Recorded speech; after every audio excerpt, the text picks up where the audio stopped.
আর কবর খুব একাকিত্বের জীবন। আসলে মৌতের যে যন্ত্রণার কথা আমরা বলি না, এটা সবচেয়ে বড় বিষয়টা কি জানেন? এর শারীরিক কষ্ট তো আছেই, এই যে দুনিয়ার সবার থেকে বিচ্ছেদ, এটাই হচ্ছে যন্ত্রণা। সবার থেকে বিচ্ছেদ না, সবার থেকে বিচ্ছেদ হয়ে চলে যেতে হয়, এটা সবচেয়ে বড় যন্ত্রণা। মানুষ একা থাকতে চায় না। জেলখানায় যে মানুষকে বন্দি করে রাখে না, ওই একাকিত্বের কষ্টে মানুষ ভোগে। একা একা, আমি একা, কেউ নেই আমার সাথে, এটাই। এর উপর যদি আবার টর্চার করা হয়, রিমান্ড দেওয়া হয়, তাহলে কি অবস্থাটা হবে বোঝেন। এই হলো কবর, এই হলো কবর। একটা ঘটনা বলে শেষ করে দেই, যে একজন ব্যক্তি মারা গেছেন, আর মুসা আলাইহিস সালামের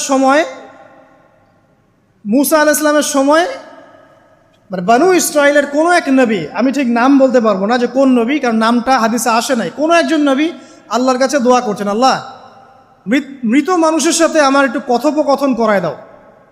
আমি জাস্ট একটু কথাবার্তা বলতে চাই যে মৃত মানুষটা কেমন আছে বা